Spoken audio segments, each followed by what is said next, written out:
சொன்னாரு, நீ குடியிருக்கிற தேசத்தில் இருக்கிற எமோரியர்களுடைய தேவர்களை நீ வணங்காத, அதுக்கு போய் நீ என்ன பண்ணாத, பூஜை பண்ணாத, அதுக்கு கீழ்ப்படியாத, அதுக்கு பயப்படாத அப்படின்னு சொன்னா, இவன் என்னதான் ஆண்டவர் சொன்னாரோ அதற்கு எதிர்மறையா இங்க செய்தார். இவங்களை நீதியானியர் கையிலே ஒப்புக் கொடுத்தார். நீதியானியர்கள் வராங்க, அமலேக்கியர்கள் வராங்க, கிழக்கத்திய புத்திரர்கள் வந்து இந்த இஸ்ரவேல் ஜனங்கள் நல்ல விதையெல்லாம் விதைச்சு நல்லா எல்லாம் பயிர் போட்டு எல்லாம் அறுக்க டைம்ல வந்து அவன் மொத்தமா வந்து எல்லாத்தையும் கொலை அடிச்சு போயிடுவான்.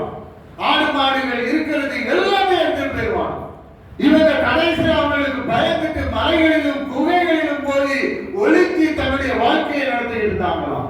அவங்க அவ்வளவு அக்கிரமத்துல நிறைஞ்சி அவ்வளவு கஷ்டப்பட்டு இந்த நீதியாளர்களுக்கு 7 வருஷமா படாத துன்பங்கள் கிடையாது. ஒருவேளை வேலை பார்க்கிறேன், கஷ்டப்படுறேன், ஒரு பைசா கையில நிக்க மாட்டேங்குது. நான் வேலை பார்க்கிறேன், கணவன் வேலை பார்க்கிறான், மனைவி வேலை பார்க்கிறான், பிள்ளைகளாம் வேலை பார்க்கறது, வீட்டுல 5 பேர் வேலை பார்க்கிறாங்க. ஆனா எனக்கு மாச கடைசியில பார்த்தா கையில ஒரு பைசா இருக்க மாட்டேங்குது. தேவைகள் சந்திக்கப்பட முடியல. கடன் வாங்கினேன், அங்க போய் கடன் வாங்கி அவனிருந்து வட்டி கொடுத்து இங்க ஒரு ஆளுக்கு கடன் வாங்கி இப்படி என்னுடைய வீட்டினுடைய பிரச்சனை, பல பிரச்சனைகளுக்கு மத்தியில நான் போய்கிட்டு இருக்கிறேன்னா, ஏதோ ஒரு இடத்துல கர்த்தருடைய வார்த்தைக்கு கீழ்ப்படியாம தப்பு பண்ணிருக்கோம்னு அர்த்தம். யோசிக்கணும், உலகால இருந்து ஜெபிக்கணும். ஆண்டவரே, இந்த இஸ்ரவேல் ஜனங்கள் மாதிரி எங்கேயாவது உடைய வார்த்தைக்கு கீழ்ப்படியாம போயிருக்கிறேனா? அந்நிய தேவர்களை வணங்காதீர்னு சொன்னீரே ஆண்டவரே, நான் தெரியாதனமா அந்நிய தேவர்களுக்கு பின்னாடி போயிருக்கேனா?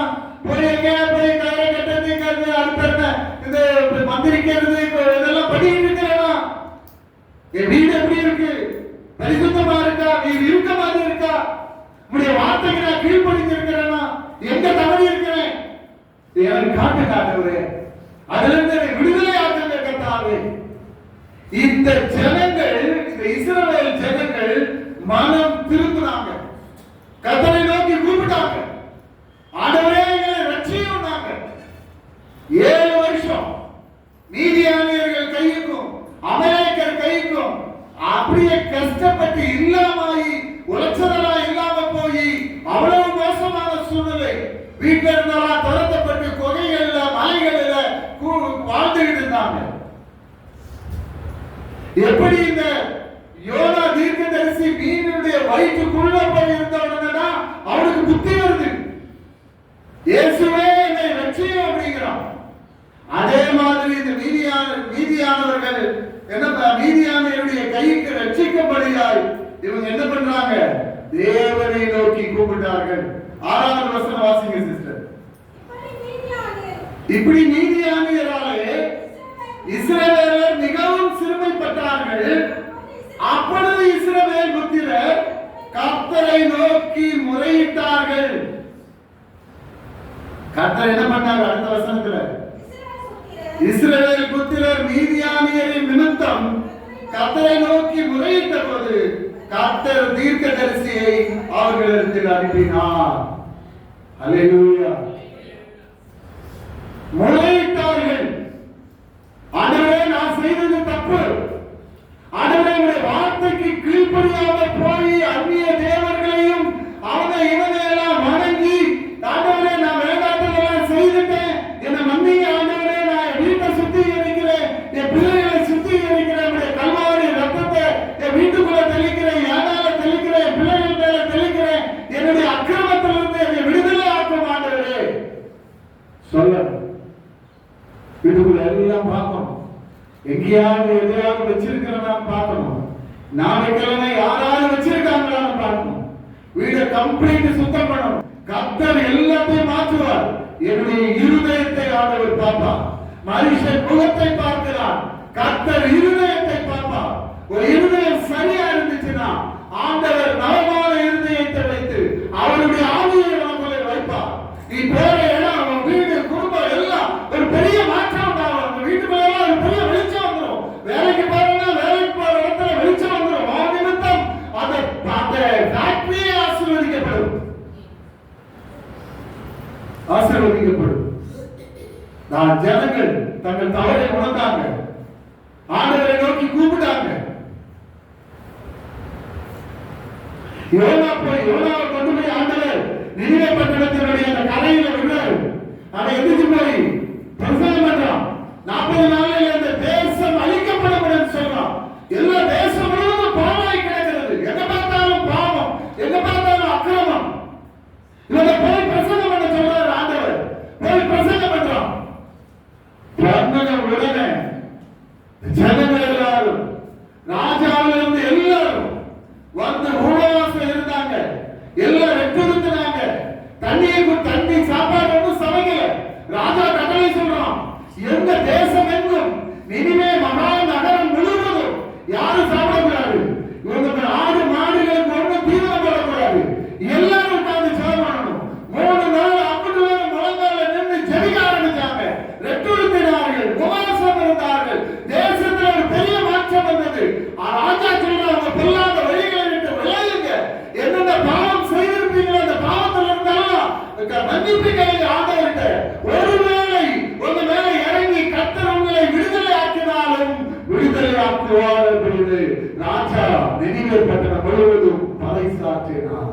கர்த்தர் இறங்கினார். நினிவே பட்டணம் ரட்சிக்கப்பட்டது. அல்லேலூயா. இந்த காலை வேளையில என்ன கஷ்டத்தில் இருக்கிறீங்க, என்ன பிரச்சனைகள் மத்தியில் இருக்கிறீங்க, என்ன பாவம் செய்தீர்கள், உலகம் முழுவதும் பாவத்தில் மூழ்கி கொண்டிருக்கிறது. பக்கத்தில் எல்லாம் ரட்சிப்பு இல்லாம எங்க சமாதானம் கிடைக்கிறது ஓடிக்கிட்டு இருக்கிறோம்.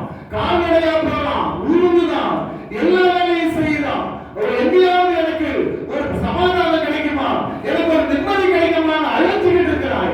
ஒரு வேலை கிடைக்காதா, ஒரு வேலை சாப்பாடு கிடைக்காதா, எனக்கு ஒரு நல்ல படிப்பு கிடைக்காதா அலையில எத்தனையோ ஜனங்கள் இருக்கிறாங்க. உங்க சொந்தக்காரங்க, உங்க வீட்டுல இருக்கவங்க எத்தனையோ பேர் அழிந்து வந்திருக்காங்க. அதெல்லாம் பார்த்துக்கிட்டு இந்த யோனா மாதிரி இது ஒண்ணு எனக்கு தெரியாது அப்படின்னு சொல்லி கர்த்தருடைய சமூகத்தை விட்டு விலகி போய் படுத்து தூங்கிட்டு இருந்தீங்கன்னா கர்த்தருடைய நாள் வரும்போது உங்களுடைய ஆண்டவர் கலந்து கேட்பார். என்னுடைய தீர்க்கதரிசிகளை அனுப்பினேன், என்னுடைய துரியக்காரர்களை அனுப்பினேன். அவர்கள் வந்து உங்க முன்னாடி இந்த காரியத்தை உரைத்தார்கள். உங்க செயல்கள் மந்தமாக இருந்தது. நீங்கள் கேள்விப்படவில்லை, நீங்கள் என்னுடைய வார்த்தைக்கு கீழ்ப்படியவில்லை. உங்களை எனக்கு தெரியாதுன்னு சொல்லிட்டு போய்வார். அல்லேலூயா. காலை வேளையில ஆண்டவர் உங்களை பேசிட்டு இருக்கிறார். உங்க மூலமா பெரிய அற்புதங்களை ஆண்டவர் செய்வார், அதிசயங்களை செய்வார். படிப்பு தேவையில்லை, பணம் தேவையில்லை, அவருக்கு பெரிய பணம் தேவையில்லை, பெரிய ஆள் தேவையில்லை. யாருனாலும் சரி ஆண்டவர் எடுத்து பயன்படுத்துவார். ஒன்றுக்கு உதவாதவனை எடுத்து ஆண்டவர் பெரிய காரியங்களை செய்வார். ஆராய்ந்து முடியாத பெரிய காரியங்களை இன்னைக்கு உங்க வாழ்க்கையிலே செய்வார். இப்ப செய்வார். அதிசயங்களை செய்கிற தேவன். அவருக்கு சமயம் தேவையில்லை, பெரிய படிப்பு தேவையில்லை, ஒன்றும் தேவையில்லை. இருதயம் நல்லா இருந்துச்சுன்னா அது போல அவருக்கு ஒரு இருதயத்துக்குள்ளே ஆவியானவரை வைப்பார். உங்க மூலமா அநேகரை ரட்சிப்பார், அநேகருக்கு சுவிசேஷம் சொல்ல வைப்பார், அநேகருக்காக முழங்கால நின்று ஜெபிக்க வைப்பார். ஆண்டவரே, என் குடும்பம் ரட்சிக்கப்படாம இருக்கு. ஆண்டவரே, உறவினர்கள் எல்லாம் அழிஞ்சிருக்கு. ஆண்டவரே, அவனை ரட்சிக்க. ஆண்டவரே, அவனை விடுதலை ஆக்குங்க. கர்த்தாவே, என் கணவனை விடுதலை ஆக்குங்க, என் மனைவியை விடுதலை ஆக்குங்க. ஆண்டவரே, உட்கார்ந்து ஜெபிக்கணும். ஒண்ணுமே செய்யாம எல்லாம் நடக்கும்னா ஒண்ணும் நடக்காது. எப்போ இந்த யோனா தீர்க்கதரிசி தன்னுடைய நிலைமையை உணர்ந்து தேவனை நோக்கி கூப்பிட்டானோ கர்த்தர் அவனை எடுத்து பயன்படுத்தினார். ஒரு பெரிய மகா நகரம் அவன் மூலமா ரட்சிக்கப்பட்டது.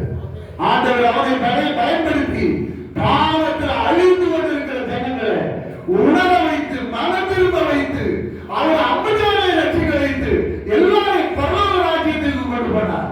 உங்களுடைய இருதயத்தில் ஒரு மாற்றம் வந்து ஆண்டவரே என்னை எடுத்து பயன்படுத்துங்கன்னா உங்க மூலமா உங்க வீட்டில் இருந்து உறவினர்கள் எல்லாரையும் ரட்சிப்புக்கு நேராய், மனம் திரும்புவதற்கு நேராய் மாற்றுவார். பாவத்திலிருந்து தூக்கி எடுக்க உங்களை ஒரு கருவியாய் தேவன் பயன்படுத்துவார்.